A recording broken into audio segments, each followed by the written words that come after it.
Então, bom dia, né? Já são 8h10, eu já estou aqui na sala, estou aguardando os alunos entrarem. Por hora, só estou eu na sala, mas estou aqui aguardando.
Oi, João, bom dia.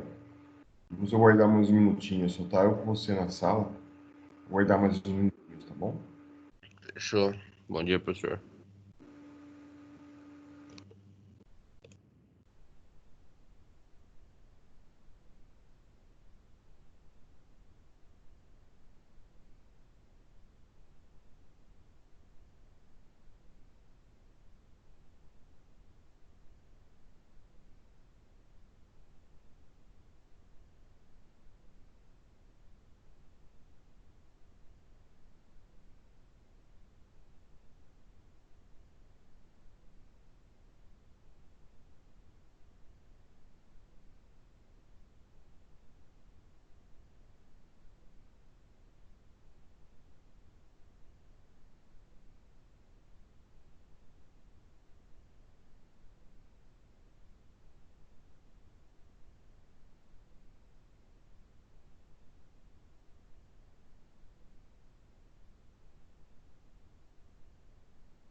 Bom dia, pessoal.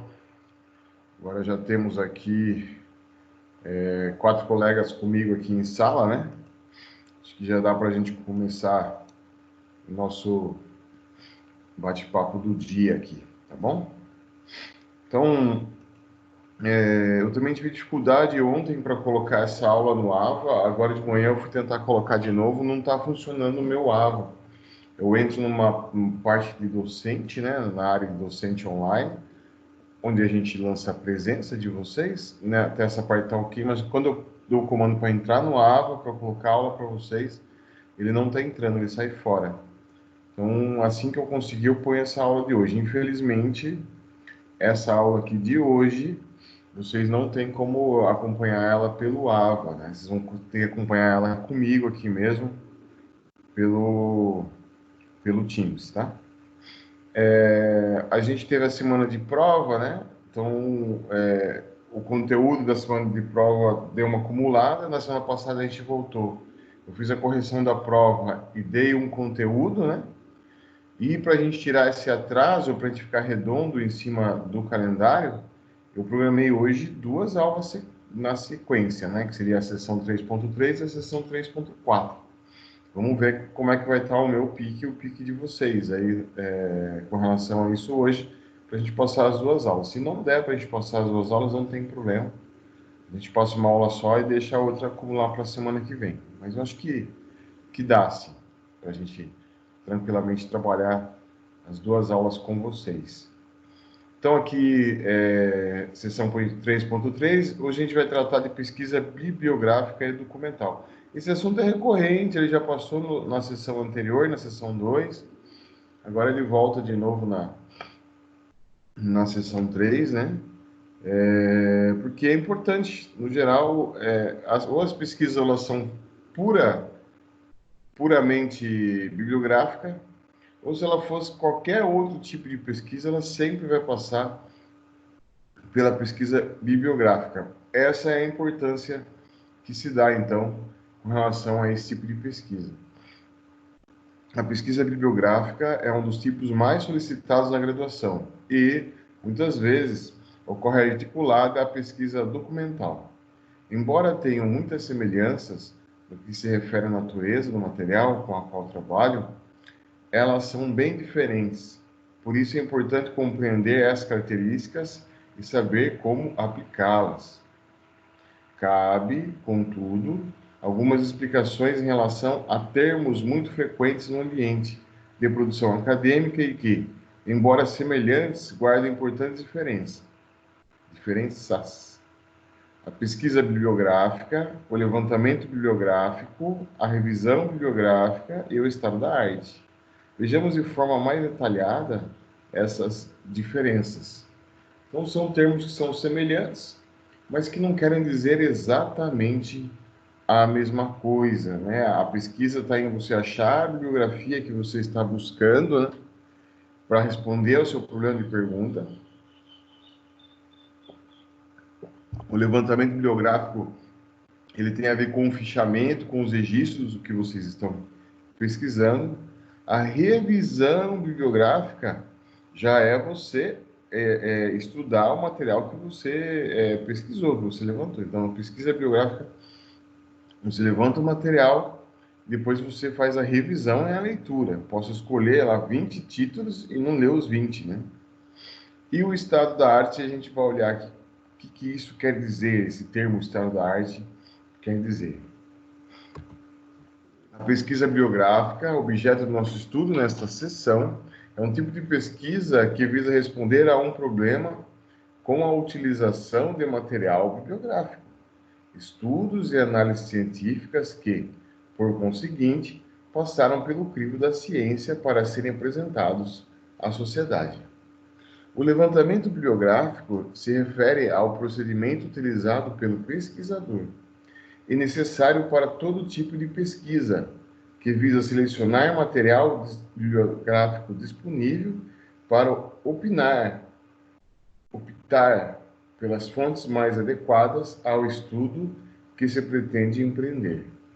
Então, aqui tá as 2 definições, né, do que é a pesquisa bibliográfica. Então, é um tipo de pesquisa que visa responder a um problema utilizando material bibliográfico. Então, aqui o conceito pesquisa bibliográfica.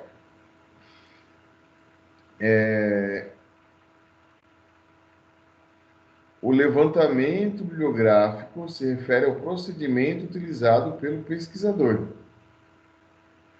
Então, quando eu falo pesquisa bibliográfica, estou me referindo à pesquisa em si, né? Ao tipo da pesquisa. Tipo da pesquisa. Quando eu me refiro ao levantamento bibliográfico, é o procedimento. O que esse procedimento visa? Selecionar o material bibliográfico disponível. Então, a pesquisa é o tipo de pesquisa, pesquisa bibliográfica. Levantamento bibliográfico é o procedimento de levantamento das informações. Na sequência, atente ao seguinte: não é possível, por razões óbvias, juntar tudo o que existe publicado sobre um determinado assunto para realizar uma pesquisa. Por isso é que se busca os autores mais conceituados sobre o assunto e aqueles que atendam ao paradigma definido para o estudo. A revisão bibliográfica é muitas vezes confundida com o levantamento, mas ela compreende a fase de leituras, por meio das quais o pesquisador ligará conhecimento sobre o objeto de estudo. Então, aqui de novo, né, o terceiro termo, né? Então, ele conceituou no slide anterior pesquisa bibliográfica, que é o tipo de pesquisa, levantamento bibliográfico, que é o procedimento, e a revisão bibliográfica, que está aqui nesse slide, a revisão bibliográfica, que é confundida com o levantamento, mas não é. A revisão bibliográfica é um passo a mais. Compreende a fase de leituras. Tá? Então, essa é a diferença. Com relação ao que a bibliografia que se vai selecionar, quando ele fala assim, um paradigma de estudo, sobre qual ótica você vai estar olhando aquele problema. Há autores que são mais próximos daquilo que vocês estão buscando responder, da forma com que vocês estão buscando responder. Né? A forma com que um autor de marketing, como Kotler, por exemplo, enxerga uma empresa, é diferente como um autor de contabilidade, né? Um autor de controladoria contábil enxerga a empresa. São pontos distintos de como você enxerga a empresa. Então, se você vai falar sobre um determinado assunto, é melhor se pegar a visão dos controladores, né? Ou então a visão do marketing, que está relacionado à venda. Dependendo do que você quiser responder sobre aquela empresa, você tem que trabalhar com autores de recursos humanos. Aquele problema que você quer resolver sob o ponto, a ótica da mão de obra, né? A ótica da equipe de trabalho. Só um minutinho, deixa eu ver se tem mais alguém esperando para entrar aqui. Não tem? Não tem ninguém nesse momento aqui esperando para entrar. Vamos ver se a gente tem alguma coisa no chat. Também não temos. Vamos dar continuidade aqui, então, à nossa apresentação. Tá?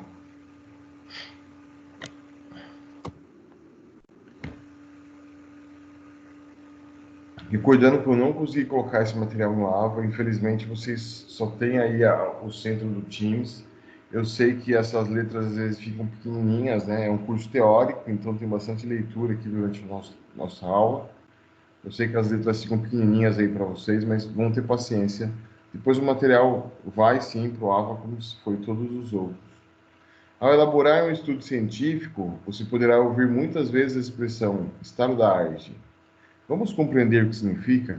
Essa expressão acompanha o momento da realização da pesquisa, no qual o pesquisador conhecerá as produções relacionadas ao tema que pretende investigar. Como foi historicamente constituído e quais os avanços em relação ao estudo científico sobre ele. Como tem sido compreendido pelos principais estudiosos? Quais enfoques têm sido prioritariamente utilizados no estudo? Quais as lacunas em relação ao conhecimento produzido? Quais as dúvidas existentes? Quais impasses, controvérsias e unanimidades? Isso, novamente, requer leitura, análise e elaboração de registro. Portanto, o atual estado da arte representa a forma como o conhecimento científico produzido sobre o assunto está configurado. Então, o estado da arte seria um pesquisador ter a pretensão, no seu estudo, de compreender na atualidade qual que é o paradigma atual, qual que é a compreensão atual sobre determinado assunto. Então, o estado da arte ele vai mais a fundo do que a pesquisa bibliográfica, e o pesquisador tem que estar buscando, né, na sua pesquisa, ter como objetivo na sua pesquisa, descrever o estado da arte, né, ou como que hoje se compreende aquele funcionamento. Então, muita coisa depois dessas questões da pandemia vão mudar o estado da arte, vai mudar como que o mundo em geral enxerga aquele aspecto e vai mudar como o mundo em geral enxerga a ciência, né, que trabalha com aquele assunto. Um relato que eu posso dar para vocês é que nesse final de semana, no feriado, eu peguei um livro para ler. É um livro de estudo científico que fala sobre a física quântica. Eu sempre tive muitas curiosidades sobre física quântica, eu sempre li muita coisa a respeito e sempre li também, da minha natureza, né, ler livros sobre administração, livros sobre comportamento, que a gente acaba caindo sobre livros de autoajuda. E daí sempre houve alguns argumentos de alguns livros famosos de autoajuda que as coisas funcionam sobre a teoria da física quântica, que é mais ou menos os livros que fizeram sucesso há uns 20, 15 anos atrás e fazem sucesso até hoje, que é aquele livro da série O Segredo, né? Qual que é o segredo? Então, o segredo é o pensamento positivo, a mente pode mudar a matéria, mudar a sua realidade e tudo mais. São coisas que, particularmente, eu acredito. E eles usam como um embasamento científico para dizer que aquilo é verdade, sair só da crença, né? Sair só da parte de acreditar, para questões ligadas à teoria da física quântica, que o observador pode mudar a realidade. Então, esse livro que eu li esse final de semana, ele eram estudos científicos que olhavam friamente essa questão, que era sobre o misticismo e a teoria quântica. Então, acabou sendo bem interessante essas leituras, que foi um olhar científico sobre o estado da arte, da teoria quântica, né, da física quântica, em 2020, agora, nas nossas épocas, né, na nossa atualidade, frente a esse misticismo que usa como base a teoria da física quântica. Então, é bem interessante. Que não deixa de ser esse livro uma observação de qual que é o estado da arte sobre a compreensão do que é a física quântica e sobre essa, digamos assim, essa religiosidade, né? O livro chama de misticismo sobre a física quântica. Então, acabou sendo bem interessante essa visão, e nada mais é do que um estado da arte sobre esse assunto. Dando continuidade aqui, meus caros, lembrando vocês que vocês podem me interromper a qualquer momento vocês podem abrir o áudio de vocês e fazer uma pergunta, tá bom? Estou tentando falar um pouco mais, com uma voz mais comedida aqui, espero que vocês estejam me ouvindo bem, para não acordar o meu bebê aqui em casa, tá? Eu tenho tido esse cuidado nas aulas matutinas de não falar muito alto. A minha natureza de professor, desses mais de 15 anos aí lecionando, é que eu costumo falar bem alto, né? Mas não tem essa necessidade. Meu microfone capta bem e o volume vocês têm aí no aparelho de vocês, né? Então, diante dessas explicações, fica claro que em geral, as pesquisas são também pesquisas bibliográficas, uma vez que todas necessitam desse tipo para fundamentar o seu estudo. Então, qualquer pesquisa que você vá fazer, não tem como se você não fizer uma pesquisa bibliográfica antes. O pessoal que está aí nos laboratórios de saúde, buscando uma cura, buscando uma vacina contra o Covid-19, para eles darem continuidade, por mais experiente que seja o pesquisador, que seja o médico, que seja o cientista, né, o biólogo que está tentando achar uma cura para isso, não tem como ele partir do zero, né? Ele tem que ter e atrás da literatura que já tem sobre o assunto de vírus, dar uma atualizada no seu conhecimento para que ele consiga manejar ações para procurar uma cura ou uma vacina para o Covid. Então, não tem como ele começar a estudar o Covid hoje, ele tem que estudar o que já tem escrito desde a gripe espanhola, 100 anos atrás, até hoje, sobre o assunto de vírus, sobre o assunto de insuficiência respiratória, que é o que causa o vírus, que é o resultado do vírus, né, no corpo humano, para que eles busquem um remédio ou uma vacina.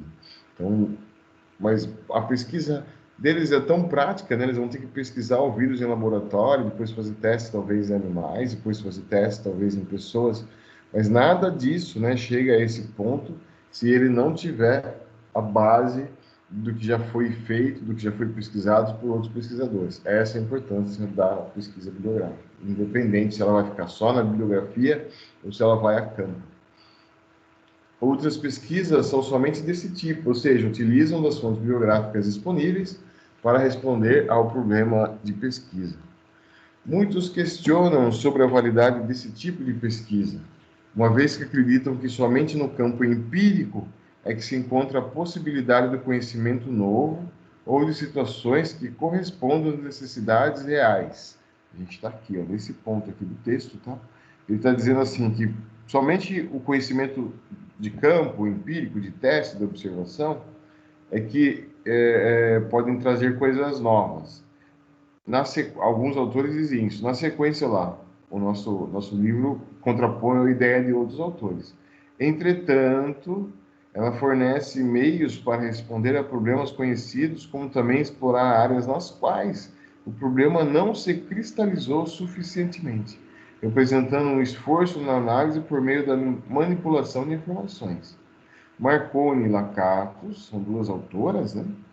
Afirmam que a pesquisa bibliográfica não é mera repetição do que já foi dito ou escrito sobre um determinado assunto, mas propicia exame do tema sob novo enfoque ou abordagem, o que favorece conclusões inovadoras. Então, eu posso sim pegar várias pesquisas que outros autores já fizeram, que eles foram a campo e trouxeram uma descrição da realidade, e com base, vamos dizer assim, nos olhos, né, na descrição de realidade desses outros autores, eu consigo escrever a minha compreensão daquela realidade. Tá? Então, a pesquisa bibliográfica tem sim o seu valor, mesmo que ela permaneça somente como pesquisa bibliográfica.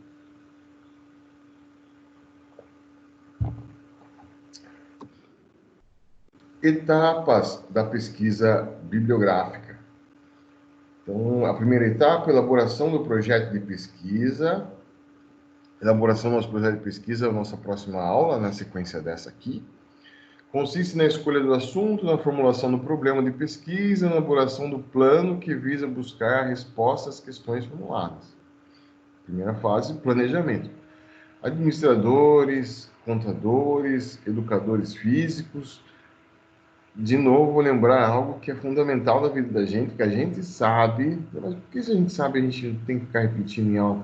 Porque a gente naturalmente tem que ficar se lembrando. Isso vale para todo mundo, né? Isso vale para um profissional que tem mais de 20 anos de sala de aula, que é o meu caso, mais de 15 anos, estou com 40 anos de vida, mas mesmo assim eu tenho que ficar lembrando disso aqui, que tudo que eu for fazer na minha vida eu tenho que me planejar, porque senão não vai dar certo, né? Essa aula que eu estou dando hoje é mais uma das aulas que eu dou o ano inteiro. Mas eu me planejei para essa aula. Então, para ela sair mais ou menos, eu já me planejo, né? Eu já me planejo bastante. Então, se não planejar, ela não vai sair nem mais ou menos, né? Ela vai sair bem ruim. Então, o planejamento é fundamental. Quero fazer um projeto de pesquisa, quero cumprir a questão do meu TCC na faculdade, é obrigatório. Tenho que fazer o planejamento bem feito. Eu sempre enxergo o aluno muito preocupado em terminar o trabalho, mas às vezes eu não enxergo o aluno preocupado em começar o trabalho. Então, eu acho que tem que se preocupar em começar e começar bem feito. Então, projeto de pesquisa. A gente vai falar dele agora na próxima aula. Investigação das soluções. Fase comprometida com a coleta da documentação, envolvendo dois momentos distintos e sucessivos. Levantamento da bibliografia e levantamento das informações contidas na bibliografia. É o estudo dos dados e ou das informações presentes no material biográfico. Deve-se salientar que os resultados da pesquisa dependem da quantidade e da qualidade dos dados coletados. É claro que dados de qualidade maior, mais confiáveis, sempre vão refletir em uma pesquisa melhor. E também não houver uma limitação assim de poucos autores pesquisados. É claro que o universo de muitos autores, muitos, também seria negativo. Mas, né, um universo aí de 10 a 15 autores sobre o mesmo assunto, bons autores, eu penso que é o suficiente, mais do que o suficiente, para que se faça uma boa pesquisa bibliográfica. Análise expectativa das soluções, que é a terceira fase aqui, ó, aqui a terceira fase, análise expectativa das soluções, consiste na análise da documentação, no exame do conteúdo das afirmações. Esta fase não está mais ligada à exploração do material pertinente ao estudo, já fiz isso na fase anterior. Ela é construída sobre a capacidade crítica do pesquisador para explicar ou justificar os dados e ou informações contidas no material selecionado. E, por fim, a outra fase aqui, a síntese integradora, é o produto final do processo de investigação, resultante da análise e reflexão dos documentos. Compreende as atividades relacionadas à apreensão do problema, investigação rigorosa, visualização de soluções e síntese. É um momento de conexão com o material de estudo para leituras, anotações, indagações e explorações, cuja finalidade consiste na reflexão e na proposição de soluções. Depois que você leu tudo, compreendeu o que você estava buscando compreender sobre a ótica daqueles outros autores, é quando você intervém, né, com a sua compreensão e escreve algo resultante da compreensão dos outros autores. Então, essas são as etapas. Eu pretendo hoje, então, pessoal, no final, a gente passar aqui um desafio aqui para que a gente desenvolva um projeto de pesquisa. Para a gente sair um pouco, agora tem que sair mesmo, né? Porque senão a gente não consegue fechar o que é interessante na matéria, a didática da matéria, a gente não consegue fechar se a gente não for com uma parte um pouco mais prática. Então, a gente tem que fazer o projeto de pesquisa para a gente sentir na prática o que a gente está falando aqui, que às vezes as palavras ficam muito subjetivas. Quando você vai fazer, você entende o que estava sendo descrito, né, sobre o procedimento de como você fazer uma pesquisa bibliográfica. Assimilem, por gentileza. O pesquisador pode recorrer à pesquisa bibliográfica como a tipologia privilegiada para a realização da pesquisa que pretende empreender, como também pode utilizar em conjunto a outros tipos. Já falei várias vezes que você pode fazer só pesquisa bibliográfica, fazer qualquer outro tipo de pesquisa, mas nenhuma delas você vai fazer sem passar pela bibliográfica. Em qualquer uma das opções, haverá a seleção do material em conformidade com os objetivos do estudo. A leitura é o resumo para abstrair as ideias do autor e, na elaboração do texto, buscar fazer essas interlocução que expressará suas ideias apoiadas naquelas apresentadas pelos autores. Então, aqui está pedindo para você assimilar aquilo que a gente vem falando desde o começo da aula de hoje. Nós já falamos em aulas anteriores. O assunto, né, pesquisa bibliográfica, não é novo aqui nas nossas aulas, porque ele se repete nas sessões. Nas fontes de pesquisas, nas fontes pesquisadas, você poderá encontrar a explicação de que a pesquisa biográfica trabalha com fontes secundárias, a pesquisa documental trabalha com fontes primárias. Então, aqui é a parte do texto que vai diferenciar a pesquisa bibliográfica da pesquisa documental. Se a gente pensar um pouquinho, sem eu explicar, vocês já vão intuir qual que é a diferença de uma coisa para outra. É primária, né? A pesquisa documental é primária, uma vez que os materiais são obtidos de forma direta e feitos pelo próprio autor da pesquisa. Também são considerados como primários aqueles materiais escritos que são analisados de forma direta pelo pesquisador. Já as fontes secundárias são produzidas por outros autores, sendo acessadas pelo pesquisador, mas cujo tratamento inicial não foi feito por ele. A pesquisa documental é conhecida também como pesquisa de fontes primárias.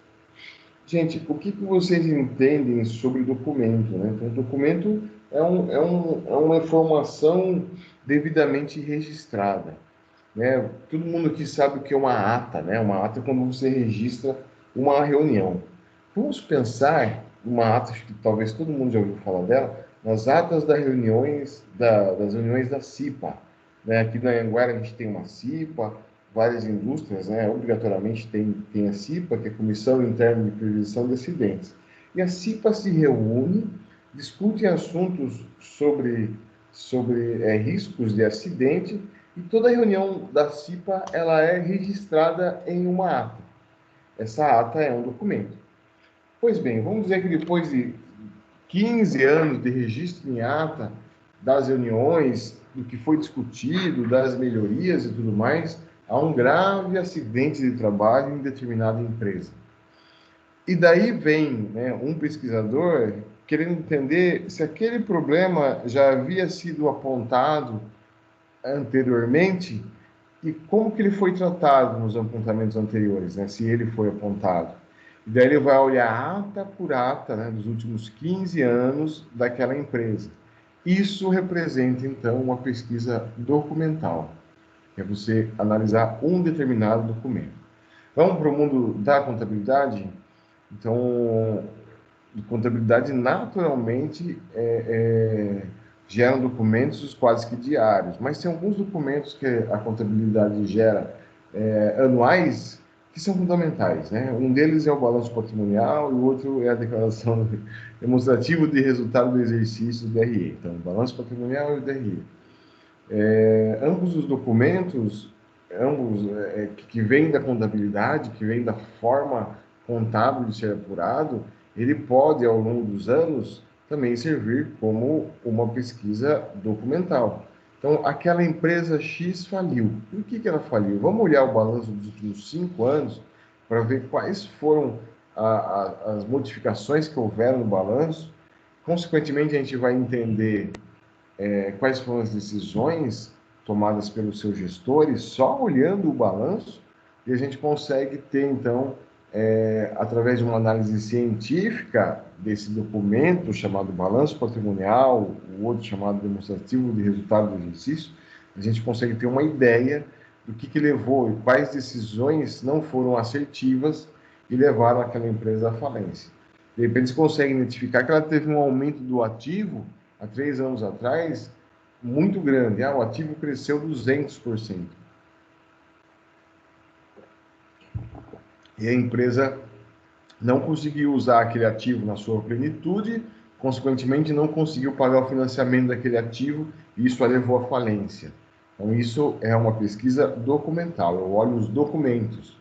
E a pesquisa bibliográfica, né, você já tem a resposta, é quando eu olho o que foi publicado por outros pesquisadores, né, o resultado da pesquisa dos outros pesquisadores, seja em artigo científico, seja em TCC, seja em dissertação de mestrado, seja em tese de doutorado, mas o que os outros pesquisadores estão dizendo sobre aquele assunto? Essa bibliografia. A documental não, eu vou lá e olho o documento puro e simples, eu olho a ata de reunião, eu olho o DRE, eu olho o balanço patrimonial, e assim sucessivamente, vou lá e olho o documento. Eu penso que no mundo da educação física, quando você acompanha um atleta, por exemplo, você tem lá as fichas do desempenho do atleta, as fichas médicas do atleta. De repente o atleta tem uma lesão em determinado membro do corpo, é possível, por uma análise documental desses documentos, né, desses exames físicos que foram feitos recorrentemente sobre aquele atleta, conseguir identificar informações que anunciavam que ele viria a ter aquela lesão naquele membro, naquele músculo do corpo. Então, a partir dessa análise documental dos exames físicos daquele atleta, pode-se chegar a um conceito de que quando outros atletas apresentaram os mesmos resultados em seus exames físicos, muito provavelmente eles estejam caminhando também para serem lesionados durante uma partida, seja de qual esporte for. E isso pode ser usado, então, para conter essa lesão antes que ela venha a acontecer. Então, eu acho que eu consegui explicar para vocês a diferença do que é a documental, que é o documento em si que se vai analisar, do que é a pesquisa bibliográfica, que é a bibliografia já publicada por outros autores sobre aquele determinado assunto.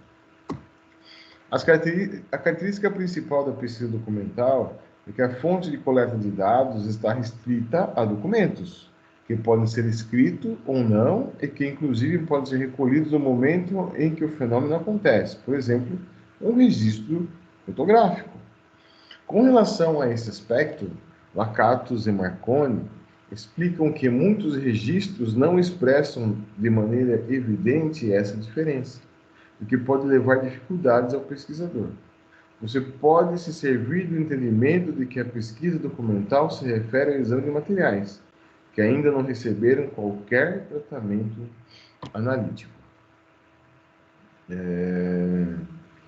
A última frase aqui, repetir, você pode se servir do entendimento de que a pesquisa documental se refere ao exame de materiais que ainda não se receberam nenhum tratamento analítico. Então, é uma pesquisa que parte do documento, por isso que ela chamam de primária lá no slide anterior. Ninguém ainda tinha analisado, tirado uma conclusão sobre aquele documento.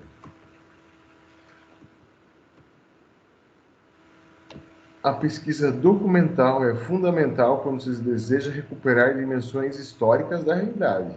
Muitos registros são verdadeiras relíquias no que se refere ao resgate histórico de reconstrução da forma de organização da sociedade, por exemplo. Então, alguns registros são, sim, relíquias. Eu lembro que alguns anos atrás, uns 7, 8 anos atrás, eu trabalhava em uma outra instituição aqui em Sorocaba, e a gente tinha uma professora que era muito atuante aqui dentro,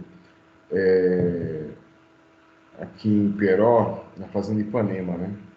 E a Fazenda Ipanema tem uma história muito antiga na região, teve fábricas de aço, de ferro fundido, a fábrica é antiga.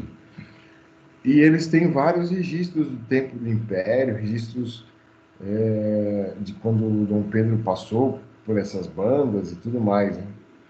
E eles até nos ofereceram na época esses registros para a gente usasse como base de pesquisa. Foi bem interessante, acho que chegou a sair uma coisa ou outra, mas como na instituição que eu trabalhava a gente não tinha o curso de história, né? Então a gente ficava um pouco limitado. O que o pessoal de contábil expôs na época é analisar a documentação da Fazenda Ipanema, dos primeiros registros, né, dos primeiros inventários da Fazenda Ipanema. Algo ainda muito incipiente do que seria um controle de estoque hoje, por exemplo, um controle de ativos, mas já era uma forma de controle de ativos, alguns inventários que eles faziam na época. Isso foi interessante. Um documento muito antigo, serve tanto como base, né, de pesquisa para historiadores, mas também no mundo da contabilidade a gente pode fazer uma pesquisa voltada, né, a esse resgate histórico, de como eram feitos os primeiros registros de inventários, estoque, de controle de ativos aqui na Fazenda Ipanema há 200 anos atrás. Então, é interessante. As fontes documentais podem ser organizadas da seguinte maneira: arquivos públicos, tribunais, cadastros funcionários, lei, estatuto, ofícios, relatórios, anuários, atas, memorandos, projetos de lei, registro de nascimento, de óbito, casamento, escrituras de compra e venda, fotos, documentários, entre outros. Tudo isso é público, você consegue achar de diversas formas. Arquivos particulares, correspondências, diários, autobiografias, vestuários, utensílio, foto, pintura, filmes, planta, mapas, entre outros.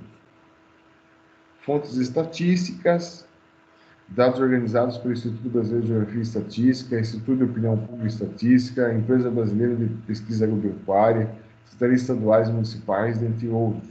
Também considera-se fonte primária, fonte de documentos.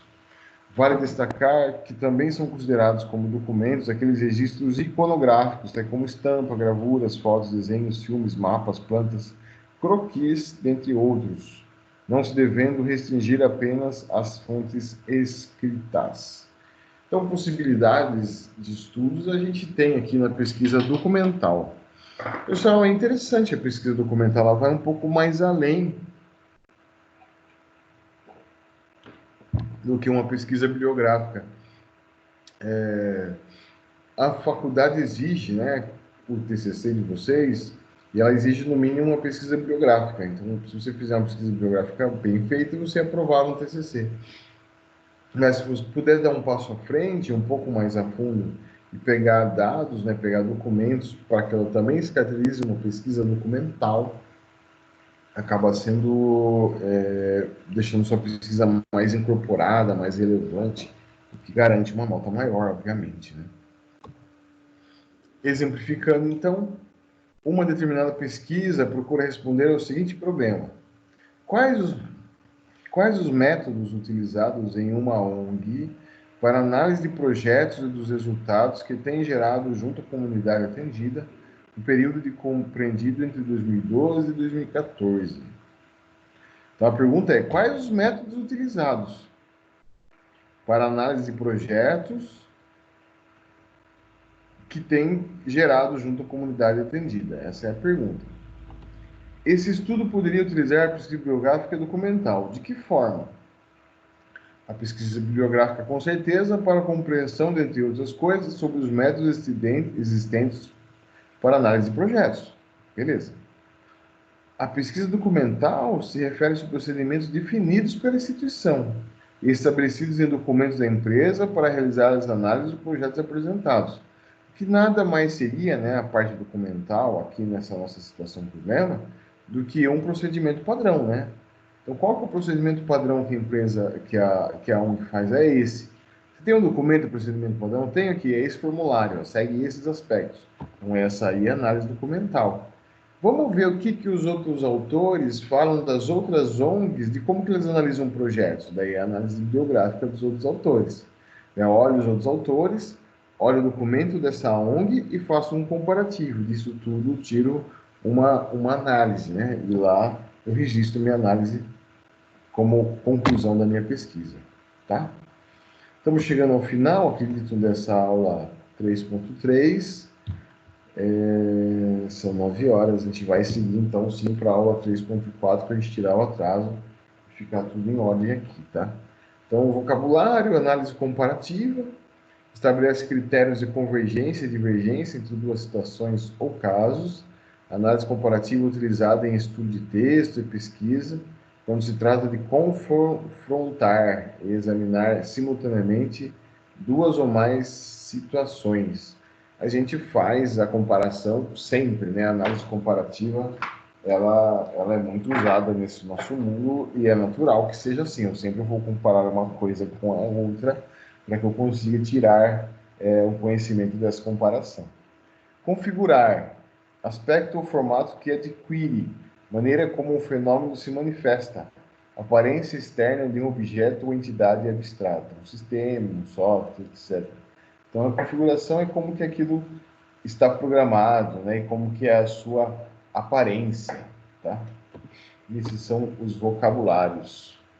Chegamos então na aula 3.4. Eu não vou fechar meu áudio, eu vou continuar com vocês aqui. É um minutinho para eu ir até minha cozinha aqui pegar mais um copo d'água. Já volto, menos de um minuto, 30 segundos. A gente já continua a partir então da sessão 3.4. A gente fecha a sessão 3 hoje, então, com esse assunto: projeto de pesquisa, elaboração do projeto de pesquisa. E a partir de hoje, eu vou dar um prazo até que razoável para vocês, a gente vai fazer um projeto de pesquisa que vai contar para a nota, e espero que esse ensaio desse projeto de pesquisa nessa disciplina já sirva para vocês no futuro, como base do projeto de pesquisa do TCC de vocês. Só um minutinho, pessoal, já volto.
Voltando então, projeto de pesquisa, elaboração do projeto de pesquisa.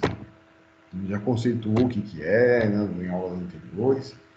Então, nesta sessão, a competência técnica a ser desenvolvida é elaborar um projeto de pesquisa atendendo aos critérios técnicos e metodológicos definidos cientificamente e aos conteúdos. As condições para esse desenvolvimento são os elementos do projeto de pesquisa e as técnicas para a coleta de dados em pesquisas sociais. Tá? Lembrando que administração, contabilidade são áreas da pesquisa social, e dentro do mundo da educação física também tem essa questão muito forte ligada, né, à sociedade. Então, elas são áreas que se cruzam em alguns momentos. Então, é importante também para o educador físico entender a forma de coleta de dados em pesquisas sociais. Muito provavelmente ele estude em seus projetos, né, faça isso também tem o seu TCC. O projeto de pesquisa é um documento decorrente de uma planificação é plano, tá? Sobre o que se pretende realizar, visando alcançar a resposta ao problema estabelecido para a pesquisa. Por atender a uma condição científica, ele deve respeitar determinados parâmetros, sendo um deles relacionados ao seu formato. Obviamente que o projeto não se reduz a isso, porém não há como negligenciar esse fator. Para realizá-lo de forma conveniente, existe uma norma, a NBR 15287 de 2005, da Associação Brasileira de Normas Técnicas, a BNT, que estabelece os princípios gerais para a apresentação de projeto de pesquisa e define ser esse o documento de que descreve a sua estrutura. Lembram do pensamento científico, pessoal, da importância das evidências, da importância do rigor científico? Essa importância do rigor científico, a gente vê assim, isso muito forte quando você vê que tem uma norma, né, da Associação Brasileira de Normas Técnicas sobre como você fazer o projeto de pesquisa. Então, não é só você sentar na frente do computador, abrir o seu Word e começar a fazer uma digitação de como que seria o seu plano de pesquisa. Você pode até fazer isso, fazer o seu plano de pesquisa como você bem entende, mas no final, para ele ter uma validade para a academia, ele tem que estar num formato padronizado, tá? Então, o formato padronizado vem dessa norma, aí, a 15287 ou a 15287 de 2005. Então, aqui a gente vê refletido essa ideia do rigor científico, né? A ciência é tão rigorosa que para ela ter validade, você tem que fazer um projeto bem feito, mas não basta ser só isso, ele tem que estar bem feito, estar apresentado de acordo com um normativo. Elementos do projeto de pesquisa. Então, pessoal, isso aqui é uma norma, tá? Parece, mas é preciosidade, a sequência de onde vai o nome do autor, de onde vai o título do autor.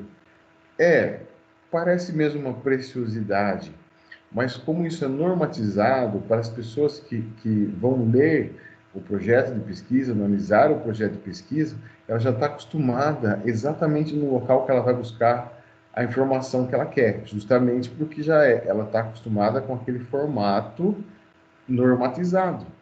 Então, essa é a importância da normatização. É mais ou menos que nem a bula do remédio, né? Você pega aquela bula do remédio, aquele monte de informação lá, e você fala, eu não quero saber nada disso, quero saber quantos remédios eu tomo. Aí você vai lá em posologia, né? Adulto, 2 comprimidos, né? Criança, 1 comprimido por dia. Bom, essa é a informação que eu queria. E eu sei que toda bula de remédio tá lá a posologia, tá lá quantos que eu devo tomar daquele remédio. Da mesma forma, dependendo do que você for tomar, você fala, cara, esse remédio eu tô meio desconfiado aqui, isso que você tomar vai me dar uma dor de barriga. Deixa eu ver os efeitos colaterais.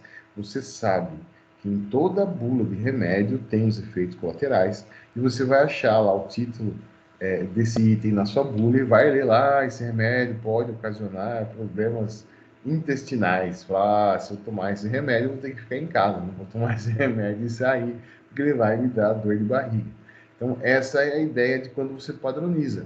Então, eu tenho um projeto de pesquisa padronizado e eu mando, por exemplo, para uma agência que vai financiar esse meu projeto, vai me dar dinheiro para que eu faça essa pesquisa. O cara que vai analisar isso lá, ele vai olhar já o que lhe interessa dentro do seu projeto. E ele estando normatizado, ele vai chegar a informação que ele quer para falar que seu projeto é bom, para ele te dar um dinheiro ou não. Por conta do seu projeto já estar dentro da norma onde ele acha informação com mais facilidade. Se você mandar um projeto de pesquisa para ele lá e ele não conseguir achar informação, não preciso nem dizer, né?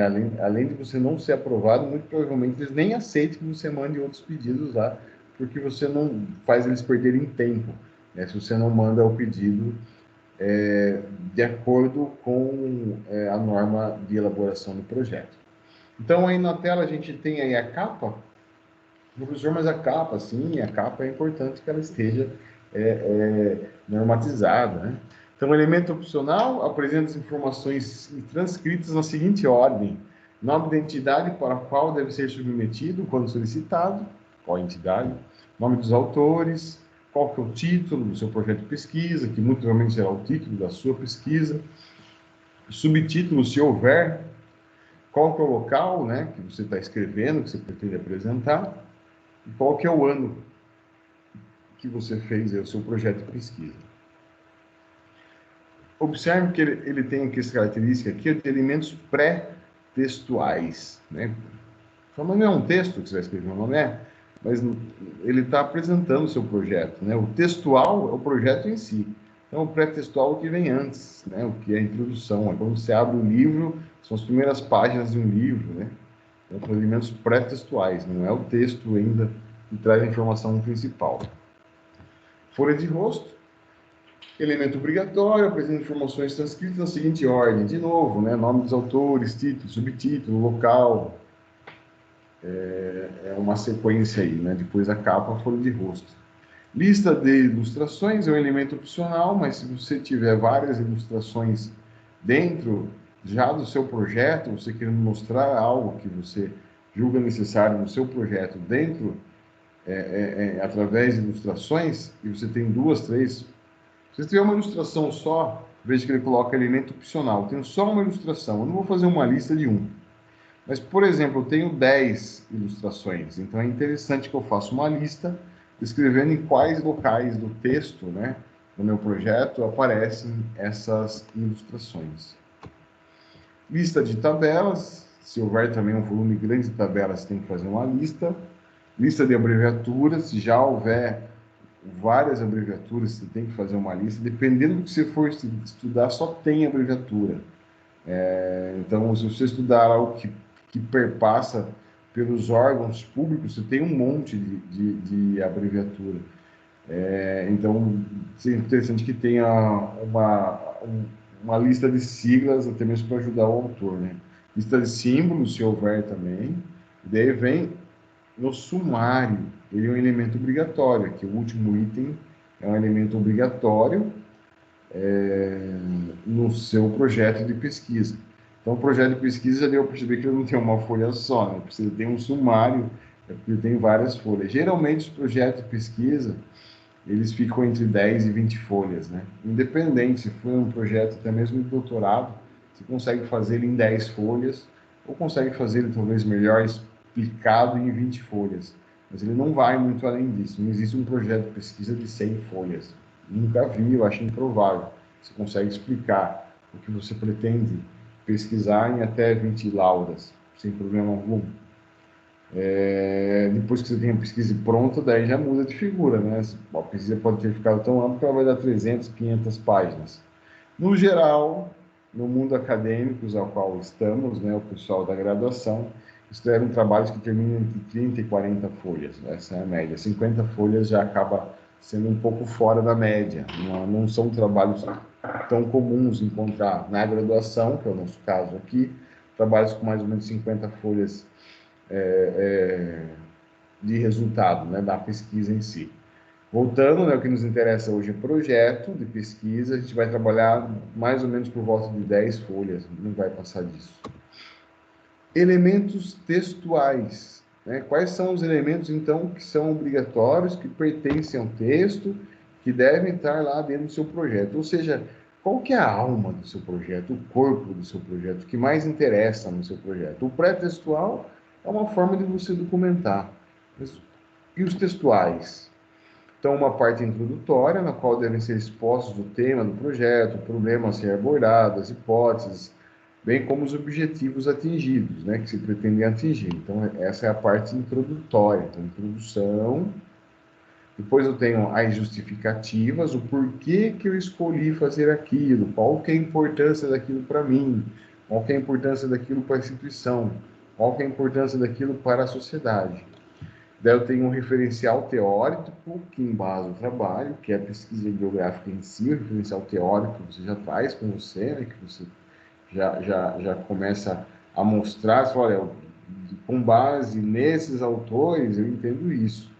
A metodologia a ser utilizada, né, como os recursos, né, então a metodologia só bibliográfica, a metodologia bibliográfica documental, a metodologia bibliográfica de campo, qual que é a metodologia que você vai usar, e o cronograma necessário à sua consecução, qual o momento que você vai desenvolver essa sua pesquisa. Gente, no mundo da administração, isso também, obviamente, é expandido para o mundo da contabilidade e para o mundo da educação física, o planejamento requer prazo. Aí eu planejei. Beleza, você planejou e quando que vai ficar pronto? Não sei, eu só planejei. Quando vai ficar pronto, eu não sei. Então não cabe um planejamento sem um cronograma. Então tem que ter um cronograma de quando é que você vai executar aquela pesquisa. E a partir do momento que aquele projeto é aceito, seja para o seu TCC, seja para um órgão financiar, que é incomum no nosso caso aqui de graduação ainda, geralmente os órgãos financiam pesquisas de pós-graduação, a partir do momento que ele é aprovado, você assume um compromisso com o cronograma que você colocou ali, e assumindo esse compromisso, você tem que buscar a risca fazer com que as ações necessárias aconteçam dentro do cronograma. Isso é uma atitude fundamental de qualquer empreendedor, de qualquer profissional, é você cumprir os seus prazos. muito melhor se cumprir os prazos que você mesmo estabeleceu para você, mas você tem que cumprir mesmo sendo estabelecidos por você mesmo. E vejam, daí eu tenho os elementos pós-textuais. Então, eu tenho o elemento pré-textual, que vem antes do projeto em si, os elementos textuais que eu acabei de mostrar, né? Introdução, justificativa, referencial teórico. E agora eu tenho os elementos pós-textuais, que são os elementos que vêm por último na apresentação do seu projeto de pesquisa. Então, a referência é elemento obrigatório. Então, quais são as referências bibliográficas que você usou? E se você usou, você citou ela no seu texto. Se você citou ela no seu texto, ela tem que aparecer aqui embaixo. Tem regras para fazer referência.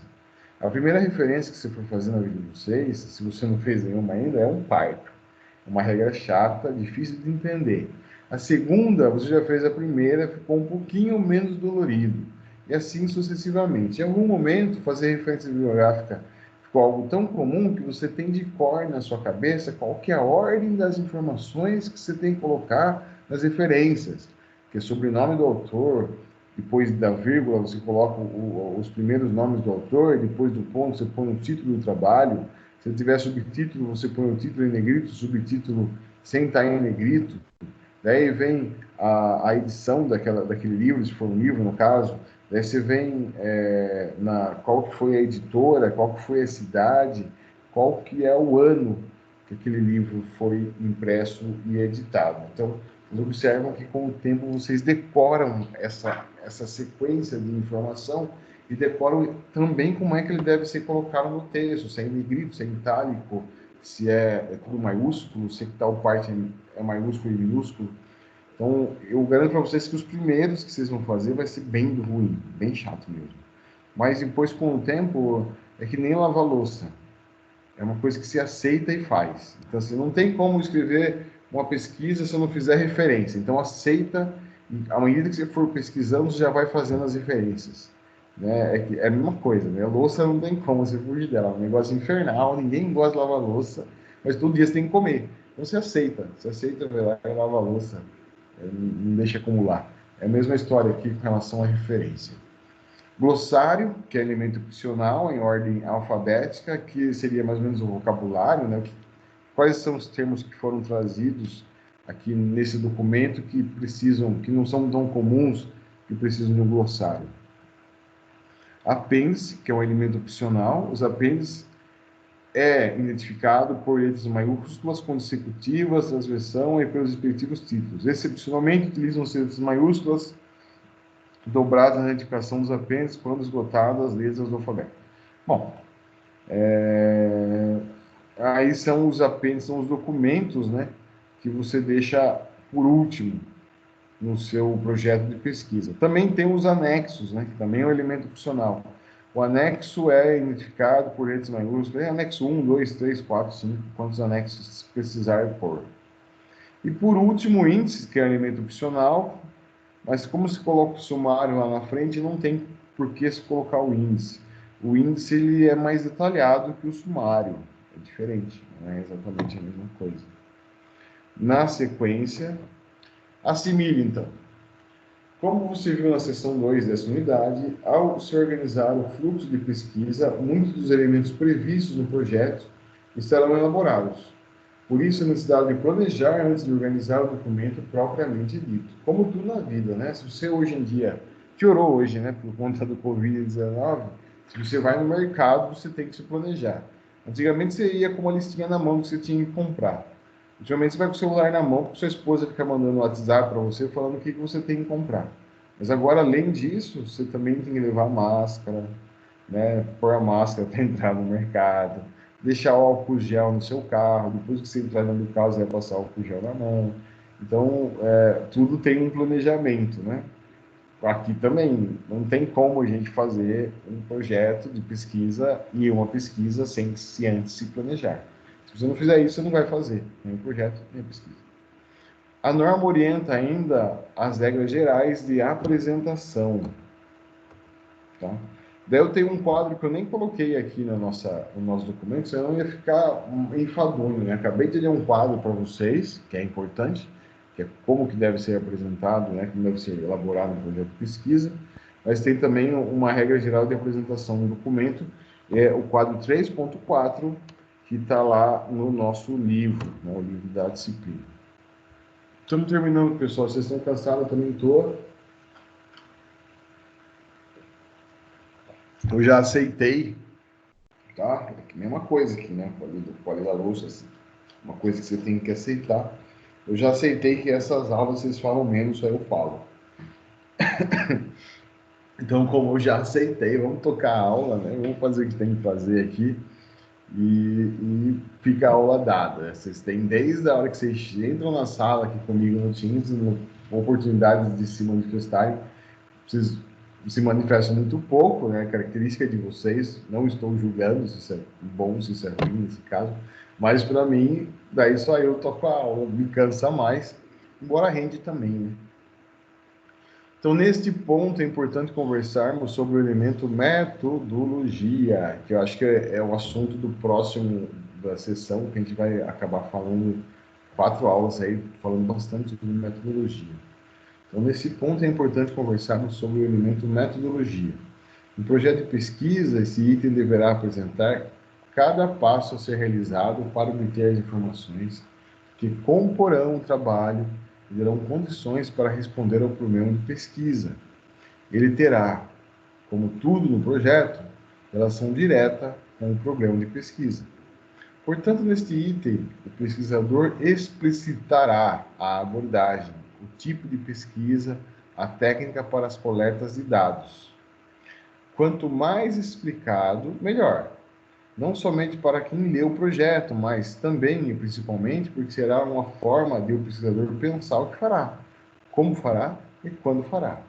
Por exemplo, se for realizar um estudo de caso, precisará explicar no projeto onde esse estudo será realizado, os motivos para essa escolha, devendo sempre fundamentar a partir das leituras realizadas. Caso venha realizar um estudo empírico, precisará definir os instrumentos para a coleta de dados. Então, a metodologia é assim, você tem N livros de metodologia, várias formas para você buscar a metodologia, mas no final ela quer dizer o quê? Como é que você fez tal coisa?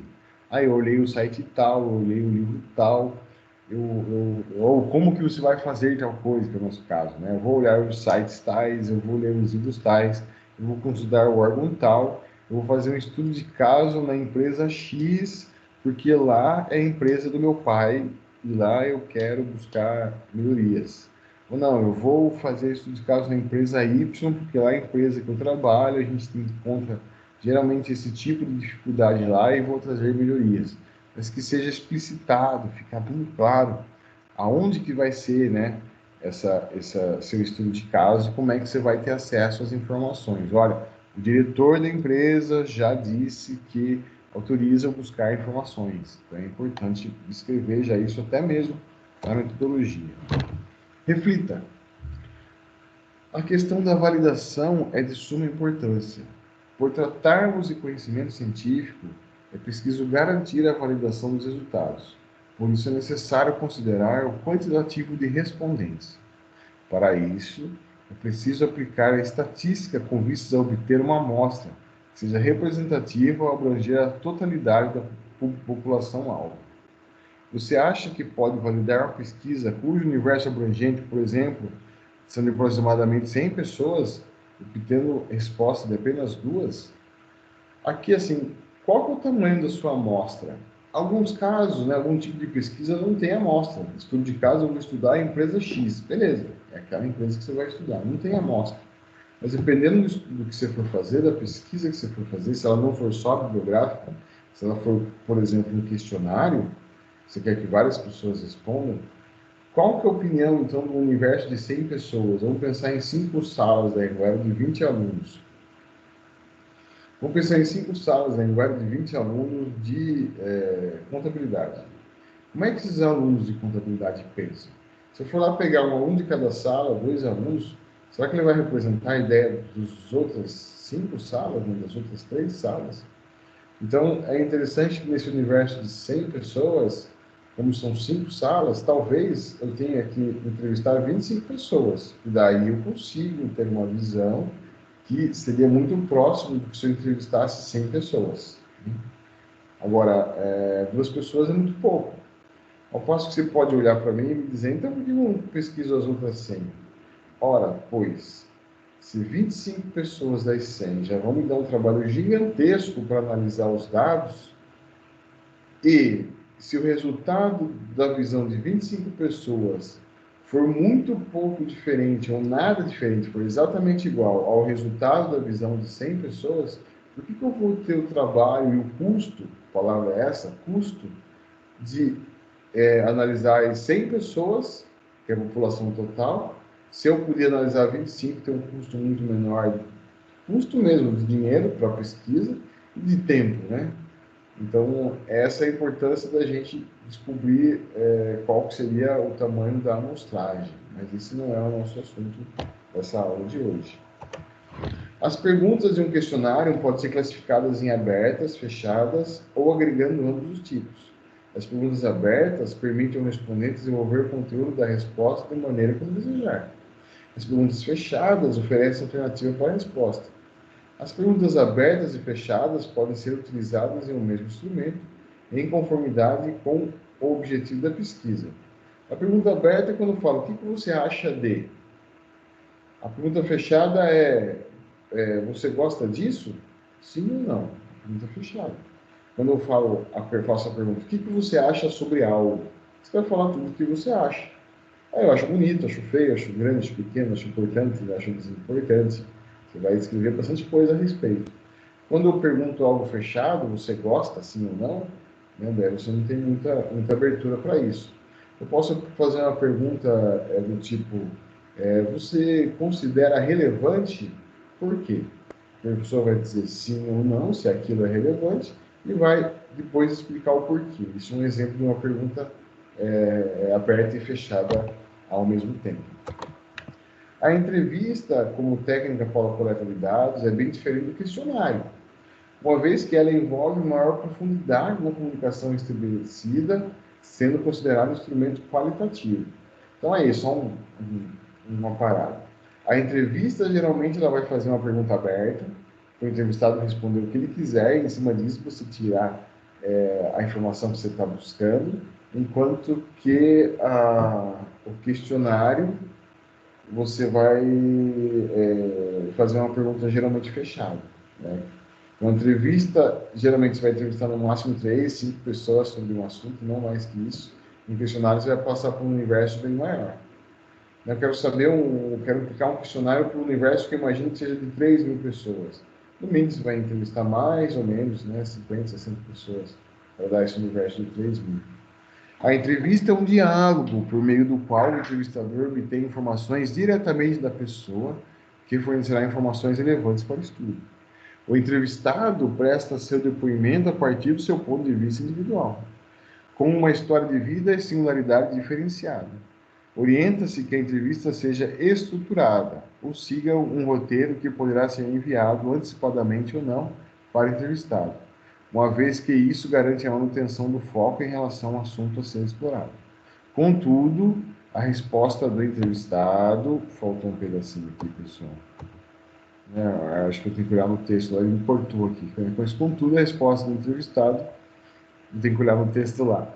Mas não é tão importante. Por hora, né, o que eu queria destacar nesse parágrafo oriente-se que a entrevista seja estruturada ou siga um roteiro que poderá ser enviado antecipadamente ou não para o entrevistado, uma vez que isso garante a manutenção do foco em relação ao assunto a ser explorado. Acho que essa parte que eu devia ter tirado, ela está sobrando aqui no meu texto. Indo para os finalmente, então, vocabulário, né, dessa aula, idiosincrasia. Difícil de falar até, né? Aí saber o significado do negócio não é nem para falar direito. Idiosincrasia. Comportamento, características individuais do indivíduo, maneira de agir, característica de uma pessoa, visão de mundo própria. Isso é a idiosincrasia. Ou seja, o jeitão de cada um. Público-alvo é a população maior de onde provém a amostra, para a qual são feitas as interferências, o público-alvo da sua pesquisa, por exemplo, é isso que ele se refere. Bom, pessoal, agora aqui no meu relógio são 9h30, estamos caminhando para os nossos finalmente aqui, né, depois do professor falar, mas mais de 1 hora sem parar. E daí, assim, eu sinto que essa matéria, a maneira que ela veio para eu trabalhar com vocês, ela é muito, muito, muito, muito teórica, ela acaba sendo muito repetitiva. A pessoa que pensou nessa matéria, o autor desse livro, de fato, ele queria que o aluno ele retesse, né, e sedimentasse o conhecimento sobre o que é a pesquisa científica, repetindo várias vezes o mesmo conceito, né? Então, ele repete várias vezes o mesmo conceito para que o aluno ele sedimente esse conceito dentro dele, tá? Então, para a gente sair um pouco dessa parte teórica que acaba sendo repetitiva, é importante a gente fazer a parte prática. Embora o livro siga, né, ele dê alguns exemplos de parte prática, de resolução do problema, eu acho que o que inviabiliza, muitas vezes, de eu usar aquele roteiro de problema já proposto pelo livro, é que o próprio livro dá a resposta. Então, para mim, não é interessante, né, eu te dar um desafio e depois você consegue ter acesso à resposta facilmente que está no próprio livro. Então, eu penso que algo muito mais prático e mais relevante para a gente, nesse momento que vocês estão aí, mais ou menos no meio do curso, é já começar a pensar no projeto de pesquisa do TCC de vocês. Então, individualmente, eu estou pedindo para vocês, né, elaborar um projeto de pesquisa na sua área de formação, administração, ciências contábeis e educação física. E o prazo que eu estou dando para vocês entregarem aqui para mim é de 2 semanas, tá? Então, hoje é dia 4, teria 15 dias aí, até dia 18, né? Para que vocês me façam a entrega aí desse projeto de pesquisa, que vai pontuar na pontuação de vocês, de tudo que eu já pedi para vocês, a resenha, aquela autoanálise que eu pedi em sala de aula, de tudo que eu já pedi para vocês. Esse aqui é o que é mais elaborado, ele vai valer mais pontos até lá na nossa análise final. Professor, eu não estou vendo o slide. Aí, agora eu estou. Obrigada. Tá? O que eu não coloquei aí, pessoal, eu não coloquei o tamanho do projeto de pesquisa. Então, eu vou colocar, eu vou dar um ESC aqui, espero que continue aparecendo para você, querido. E vou colocar, aí sumiu, vou colocar de novo aqui. Olá, vocês estão vendo a minha parte de edição aqui agora do, do PowerPoint. Eu não coloquei quantas folhas, né? Então, isso vai colocar aqui, acho que eu penso de um projeto de pesquisa, ó, você bonzinho, hein? De 5 a 10 folhas, tá? Vou colocar aqui.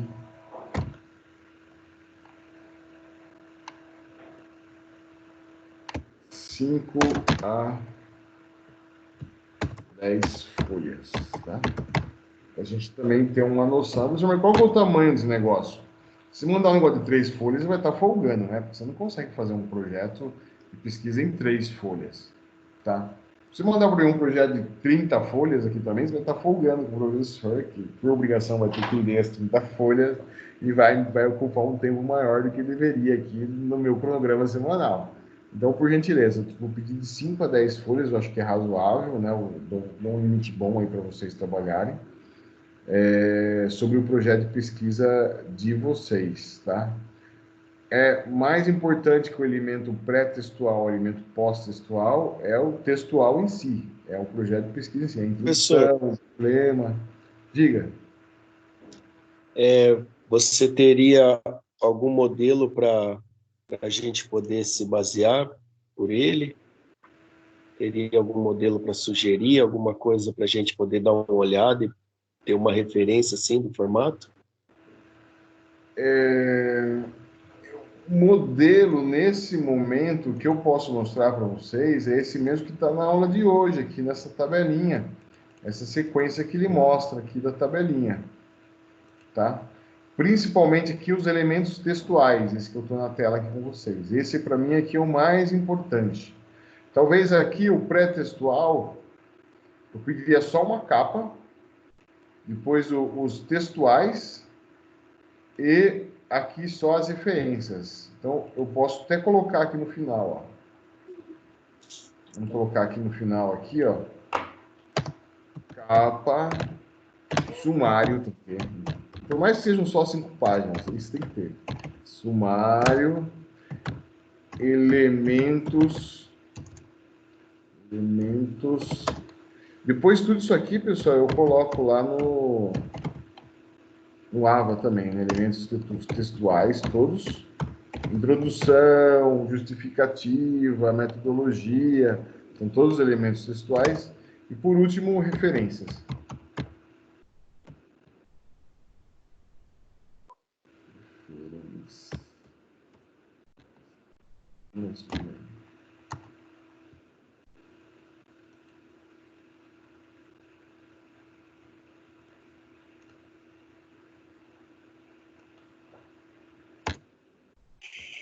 Eu sei que no AVA de vocês, lá na biblioteca de vocês, tem algo lá com relação à padronização, modelos. Vocês têm os modelos prontos lá dentro da biblioteca de vocês. Eu não vou lembrar o caminho, porque eu, professor, não tenho acesso a isso. Mas eu sei que vocês têm lá na biblioteca virtual de vocês, eu acho que é padronização, normatização. Vocês têm lá um modelinho que a faculdade dá já pré-pronto para vocês. Então, dá uma olhada lá se tem algum modelo de projeto de pesquisa. Pode usar aquele sem problema nenhum. Eu sei que a faculdade dá. Se a faculdade não der, o que eu estou falando para vocês, o que eu sugiro é esse. Tem que ter pelo menos uma capa, tem que ter o sumário, tem que ter todos os elementos textuais. E no final, os pós-textuais, o que nos interessa nesse instante são as referências. Então é isso. Tá? Eu estou dando 15 dias para vocês começarem a correr atrás disso essa semana, e daí na semana que vem eu tiro dúvida de vocês. Ah, a gente está com dúvida nisso, está com dúvida na formatação, a gente está com dúvida naquele outro. E daí a gente já se alinha com relação a esse tira dúvidas. Por isso que é legal. Dá uma fuçada nisso, né? Já começa a andar com isso essa semana, para segunda-feira a gente tira a dúvida, para outra semana tá tranquilo para vocês entregarem. Beleza? O tema é livre dentro da nossa área? O tema é livre dentro da área de vocês. Para mim, professor de metodologia científica, é isso que eu quero. Quando vocês forem fazer o TCC de vocês, daí lá na disciplina de TCC, ele vai limitar os temas para vocês. Pelo menos é isso que eu sei que acontece com a administração, é isso que eu sei que acontece com contabilidade, tá? Então, em contabilidade, você não pode fazer o que você quiser. Você tem que fazer gerencial, tem que fazer custos, algo nesse sentido. Administração, se não me engano, é marketing, RH, então eles limitam algumas áreas. Para mim aqui, para valer, para essa disciplina, a pontuação, o tema é livre dentro das áreas de vocês. Então, o administrador, qualquer tema dentro da área de administração, o educador físico, qualquer tema dentro da área de educação física. Tá bom? A pesquisa, ela vai ser bibliográfica ou pode ser também pesquisa como a gente está conversando agora no final da aula, pesquisar um grupo de pessoas, uma determinada situação? Fique à vontade, é aquilo que você quer fazer, é aquilo que você, do seu coração. Eu gostaria de fazer uma pesquisa sobre isso. Então, você vai me entregar o projeto daquela pesquisa que você gostaria de fazer. Não precisa ficar no mundo só da bibliografia. Pode falar que você vai fazer um questionário, que você vai fazer algo a mais. Não tem problema, não. Pode usar a criatividade. E a gente vai precisar se organizar para não repetir o tema, que pode acontecer, né? Por ser um tema livre, ou não tem problema se não for falado do assunto. Pode ser o mesmo arquivo, né? Okay. Não estou falando que é seu caso, pelo amor de Deus, mas... Individual, né? Individual. Então tem alunos e alunos, e tem uns alunos safados que às vezes pegam o arquivo do colega e mandam como se fosse dele, né? Então, assim, pode ser ao mesmo tempo, mas não tem problema, porque a hora que eu abrir o arquivo, como são dois projetos do mesmo tema feito por pessoas distintas, eles não vão estar iguais. Então pode ser, não tem problema nenhum. Tá bom. Beleza, meus queridos? Mais alguma coisa? Vocês querem comentar? Vocês querem perguntar? Então, assim, a partir do momento que eu conseguir abrir o AVA lá e colocar isso aqui no AVA, vai estar lá para vocês, vai estar no pós-aula também, a encomenda desse projeto, né, de pesquisa, eu vou colocar lá para vocês. E, por enquanto, a data que a gente está colocando aí é o meio do mês de maio, tá bom? E a semana que vem a gente conversa a respeito. Beleza, pessoal? Beleza, professor, obrigada. Eu agradeço a presença de Beleza. vocês, meus queridos. Eu estou com a Bruna, com o José, nesse momento, com a Marissa. Maria. Isso, Marissa. Segunda-feira eu estou à disposição de vocês. Independente, se vocês mandarem e-mail, eu não consigo ver no dia. Mas geralmente um dia depois eu respondo aí para vocês. Tá bom? Se tiver alguma dúvida, alguma coisa, eu também estou à disposição. Alguns de vocês têm no WhatsApp, não tem problema. Se quiser mandar mensagem no WhatsApp, também aí eu respondo um pouco mais rápido. Às vezes não respondo na hora, mas respondo. Mas não fico bravo, não. Pode ficar à vontade. Tá? Então é Tá isso. bom. Eu vou encerrar a gravação aqui hoje. Meu muito obrigado, Zé Roberto, a Marissa Roque e a Bruna, que estão comigo aqui. Bom dia, Obrigada, professor. Bom dia. boa semana Estou de aula. aprendendo a mexer nisso aqui ainda. Estou com bastante dificuldade. Valeu, obrigado. Falou, querido. Mas vai bem. Abraço. Até mais.